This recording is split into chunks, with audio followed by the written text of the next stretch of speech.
Welcome to Jamaica Magazine. A happy and holy Easter to you, our viewers. We promise to keep you informed for the next half hour. In observation of Easter, we put the spotlight on the physic nut tree, and after that, the dangers of drunk driving. We remind you to keep safe on the road during the holiday. Then we close with the process of water treatment. I'm Theodore Henry. Stick with us.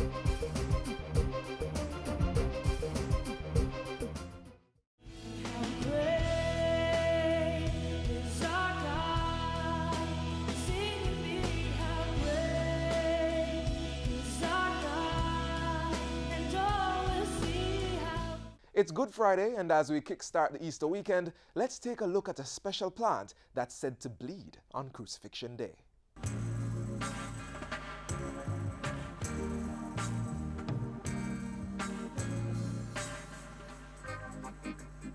One of the most popular beliefs in rural Jamaica that is associated with Easter is the bleeding tree.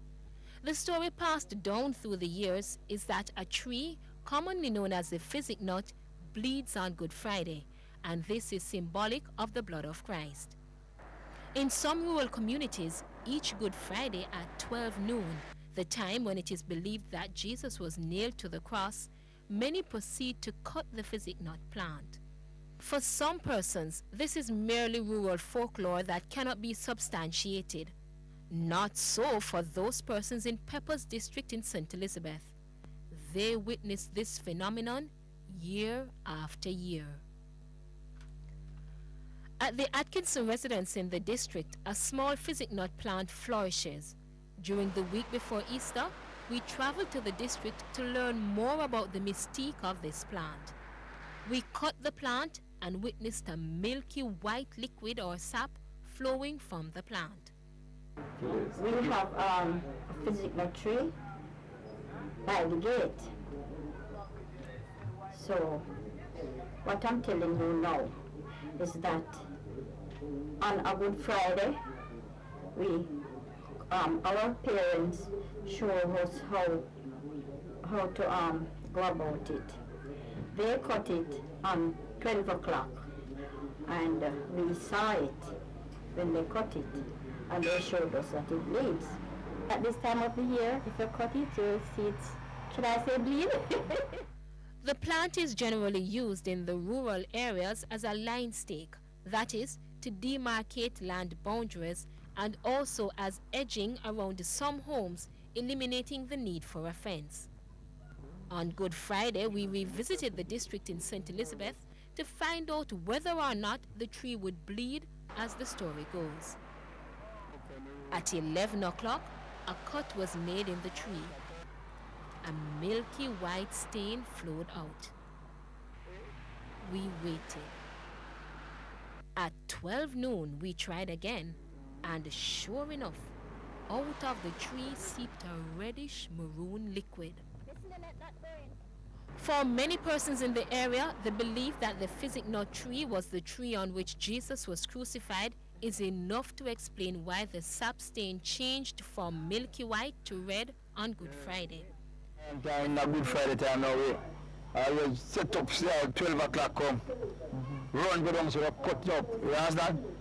Hold up a knife cut time and you see my run blood, run water like We always chop it, you see. And when you chop it now, you see it will come up like blood.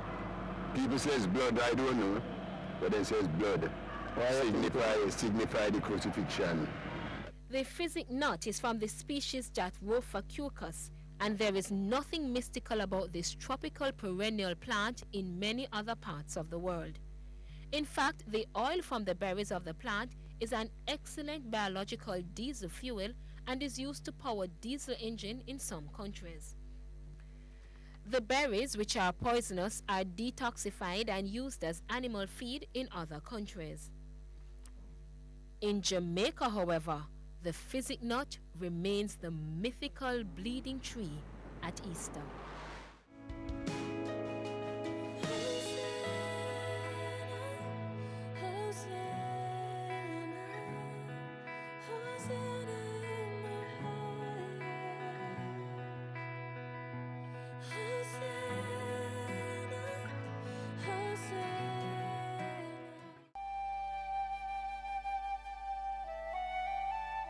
The flowers are in full bloom, some only at this time of year. A reminder to many of the new and bountiful life Jesus Christ gave to all in dying on the cross for the sins of mankind, and also of the innocence, purity, and love of Jesus Christ.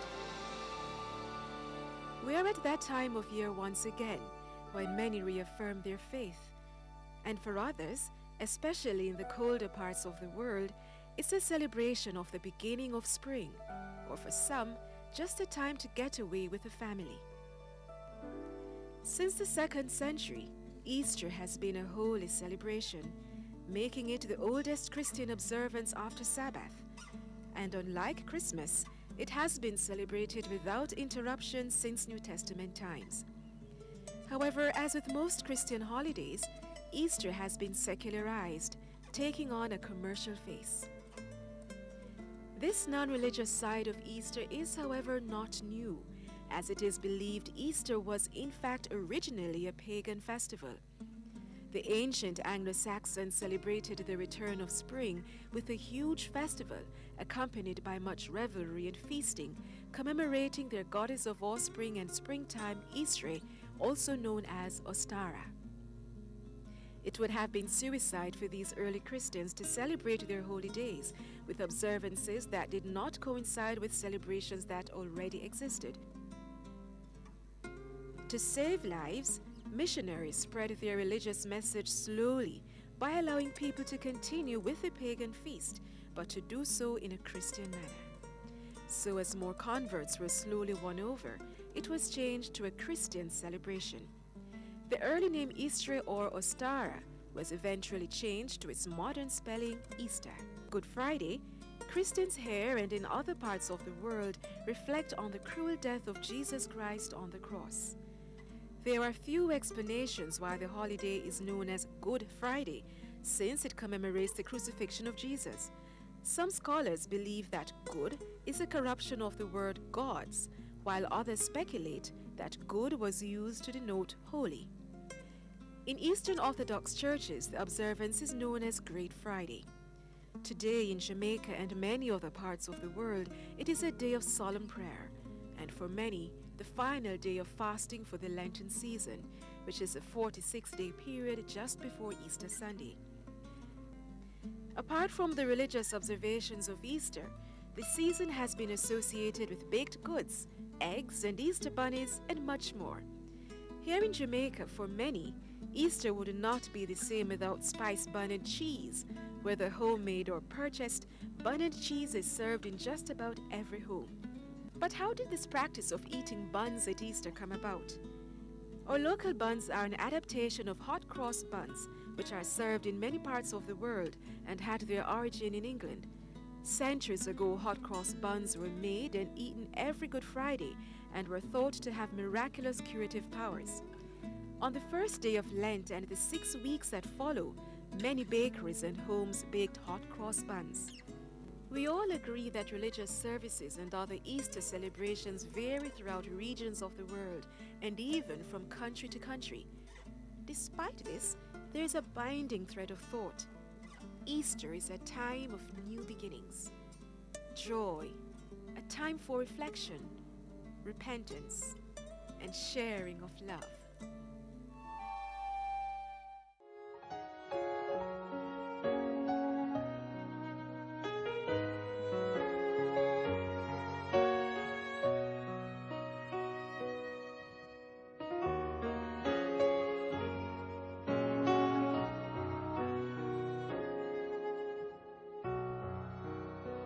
Almighty God, creator and sustainer of life, we are humbled by your acts of kindness to us over the years.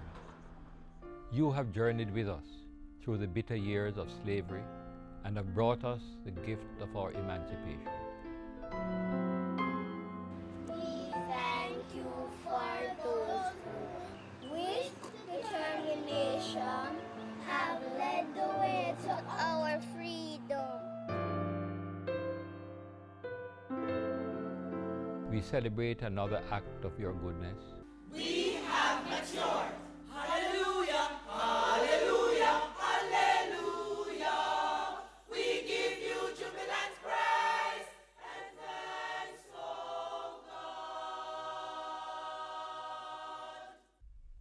Gracious God, despite our shortcomings, we have much for which to give you thanks. You have been faithful to us in good times and in challenging times. We pause to give you thanks for all your expressions of love, O God. We celebrate and give thanks for the harmony that exists among us. Truly, we are living witnesses of what it means to be out of many, one people. We give you thanks for the infrastructural developments that have taken place over the years. We celebrate and give you thanks, O God, for the giftedness of our people, their kindness and creativity, their indomitable spirit that have resulted in excellence in all areas here at home and within the diaspora.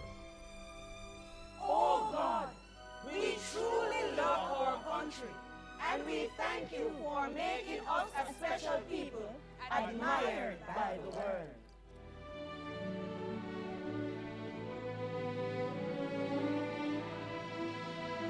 We thank you for all the men and women and young people and children who continue to play their part to make their mark towards our ongoing development. Almighty God, as we move forward, we place Jamaica land we love into your care. Watch over us, enlarge our territory, allow the reign of your peace and justice among us.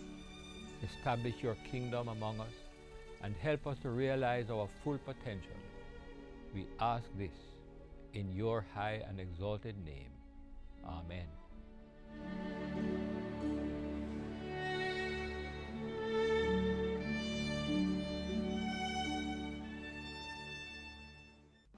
Obey road signs and markings. They are there for our safety.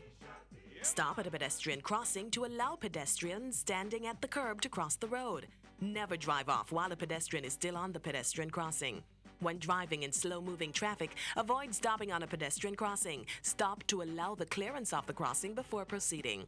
At a junction, stop at the stop bar, not beyond it. Bus lanes are for buses only. Their use by a private vehicle constitutes a traffic offense. No vehicle other than a bus should occupy a bus bay. Do not drive beyond the stop bar in anticipation of the light changing to green. This is dangerous and is against the law. Remain at the stop bar if the queue across the junction is not moving. Blocking the junction will impede traffic flow in the other direction when the lights change to green. Obey the law. It saves money. It saves time. It saves lives. Road usage often increases during the holiday period. This Easter, we want you to get around safe, whether you're going to carnival, visiting family, or attending church. More so, don't drink and drive.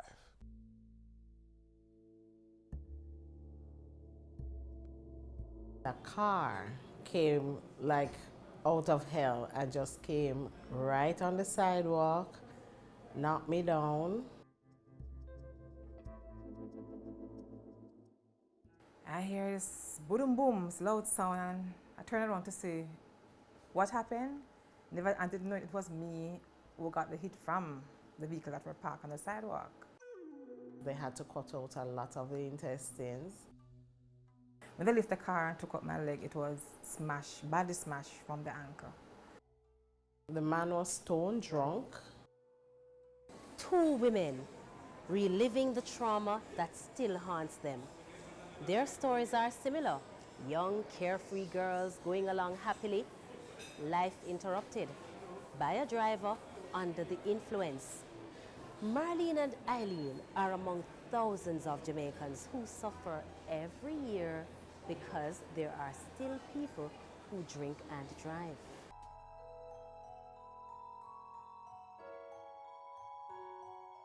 It has been 38 years and I still have pains every day. From that time until now, I'm still having pains. Every year, hundreds of Jamaicans like Marlene Walker Wilson and Eileen Barnes are injured in road crashes caused by drivers under the influence of alcohol. Drivers who may not be drunk, but who have enough alcohol in their system to dull their senses. As you increase the levels of alcohol, it depresses your ability to function. And as far as driving is concerned, The things that we are focusing on mostly, it impairs your judgment. It affects your ability to make decisions, whether you should overtake or not, when you should overtake. It affects your reaction time. If a vehicle is coming at you, it affects your ability to react at a particular time. It affects the time that you take to depress the brake, to stop. And it affects your vision. You can't see as well if your alcohol level is too high. It's for these reasons that Jamaica and other countries have put limits on how much alcohol a driver should have in his or her system. We in Jamaica now, along with many other countries, are at 0.08 limits. The European countries have reduced it to 0.05, and I think America is going to follow suit. The reason being is that at 0 alcohol levels, your ability to concentrate is 100%. As you increase it by even 0.01, 0.02, every single digit of increase, even at lower levels, increase your risk of being involved in a crash. So if the legal limit is 0.08, in real terms, how much alcohol are we talking about? We're talking about one beer, we're talking about a glass of wine, we're talking about one drink of rum. But it depends a lot on your metabolism. How fast your body uses fuel, how your body deals with alcohol. It also depends on how much food you have in your stomach, how healthy you are, and how tired you are. There are so many variables. And that's why rather than deal with the technical things, we just say don't drink and drive. So what about drinking responsibly? When you drink with your friends at a party and you tell somebody else to drive, so you have a designated driver. That is the essence of responsible drinking. Responsible drinking don't mean that you can drink a small amount and go and drive. It means that if 5 or 6 of you go to a party, one is designated as the driver, and that person does not drink any alcohol whatsoever, and the others can have a good time. The Road Safety Unit in the Ministry of Transport and Works, the National Road Safety Council, and the police are urging drivers to be more responsible. In the same way that a diabetic has to be very careful what he or she eats, you have to look at the label, you have to ask questions. The same way that if you're a responsible person and you are going to be driving, you have to be very careful what you're drinking. And look out for other road users, drivers and pedestrians. You need to realize that when you put yourself behind a wheel, it's a very dangerous instrument. After 24 years, I'm still trying to cope with it. If you have to drink alcohol, don't go behind a steering wheel.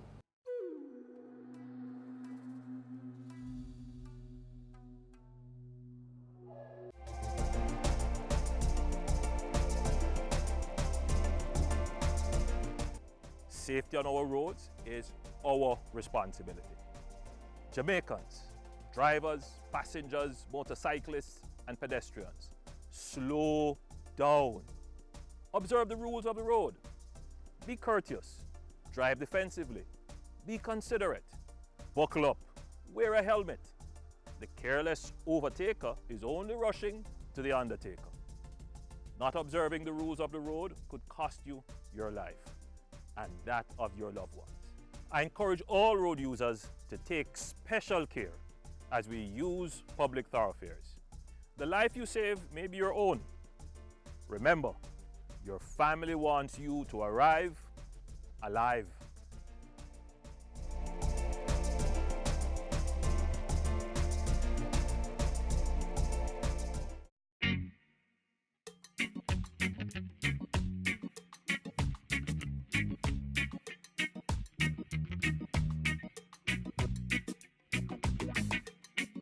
Keep we island clean, so clean. From the peaks to the beach, so clean. No dirty up Jamaica, please don't do it. Keep we island clean, so clean. From the peaks to the beach, so clean. No dirty up Jamaica, please don't do it. No dash no paper, no dash no plastic. Dispose your garbage responsibly. No know how to recycle, learn it quick. And if you drop it, better pick up every piece of it. Plastics last forever, don't forget the bits. Cause when them touch the street, them end up in the sea. Collect pan the reef where they fish them feed. And when you want seafood, I eat your Keep eat. the island clean, so clean. From the peaks to the beach, so clean. No dirty up Jamaica, please don't do it. No dirty up Jamaica, no dirty up Jamaica, no dirty up Jamaica, no dirty up Jamaica. Water is a natural resource provided through rivers, streams, wells, and other sources. As a result of its source, water needs to be treated before it's sent through to your tap. Watch this next feature to learn how the country's water is treated by the National Water Commission. The human body cannot function without water. While you may live for up to 3 weeks without food, you cannot go more than a week without water.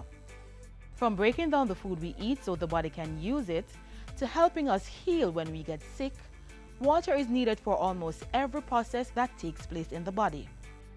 And although 70% of the Earth's surface is covered with water, drinking it directly from seas, rivers, wells, or aqueducts may make you sick. Untreated water contains bacteria and other germs, as well as chemicals that may be dangerous to the body. So in order to get the water from here to here safely, it has to be treated.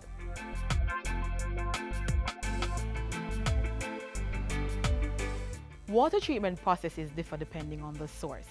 If the water is coming from a river, for example, here at the Negro River in St. Thomas, it usually goes through an extensive treatment process before reaching the pipe. Here is where we do the first type of treatment in the form of sedimentation and screening. Behind me you can see where we screen the bigger stuff like the sticks, the stones and debris. Then we come down to the sediment where we separate the sand from the stones. And then this water will leave from St. Thomas and pipe into Kingston via a pipeline into the Mona Reservoir. The Mona Reservoir is the island's largest raw water storage facility and provides the liquid to over 30% of people living in Kingston and St. Andrew. If this is where you get your water, here is where the next step in the treatment process occurs. Here in the reservoir, we allow for maximum levels of mixing, maximum levels of aeration, as can be done here at the facility. We also, at the reservoir, you allow for settling out of the silt and the suspended particles, dirt particles, that would otherwise be in the raw water. We then take the water from the reservoir and take it to the Mona treatment plant. At the treatment plant, chemicals are added to further purify the water. Chlorine is first added to kill bacteria.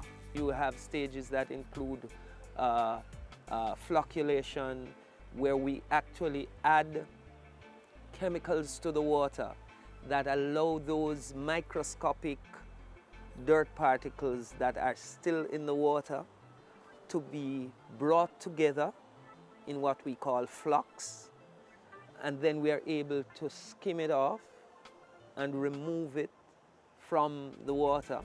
The water is then passed through filters which contain layers of sand, gravel, charcoal or synthetic materials that remove remaining small particles. The final stage is disinfection. Here, chlorine is added to kill any other bacteria or germ. Ensuring that we have what we refer to as chlorine residual that goes with the water, so that as the water travels along the pipeline to our customers, should it come in contact with any germs along the way, there is enough chlorine residual in that water to destroy those germs and still be delivered to the customer in good quality. The water is tested all throughout the treatment process to ensure that what you get in your pipe meets World Health Organization standards. For several years running, the National Water Commission has won the best tasting water in the Caribbean. We have also been acknowledged by the various arms of the United Nations at different points in time as having one of the best quality water in the hemisphere. That is definitely something we can drink to.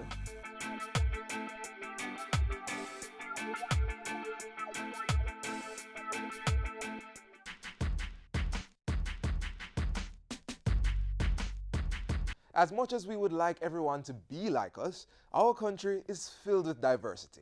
Variety is indeed the spice of life. There are differences in people, cultures, lifestyles, religions, and political preferences. It is therefore important that we are tolerant of people's differences. Tolerance does not mean agreement. It is more like accepting that someone is entitled to their preference even though they may differ from ours. I'm sure you have seen where someone felt as if his or her opinion was being attacked. And what does this person do? They fight back. Intolerance leads to fighting, violence, and destroys the peace in society.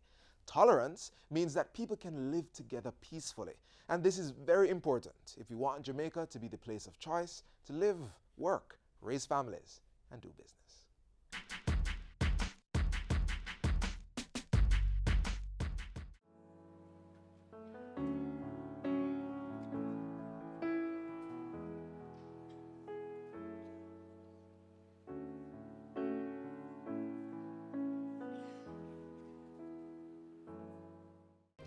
This is where we close the pages for today's show. Remember, the information continues to flow on our social media pages. We're on Facebook, Twitter, and Instagram. You may also visit our webpage, jis.gov.jm, or our YouTube channel. Feel free to download our app from the Google Play Store. I'm Theodore Henry. Have a happy and holy Easter.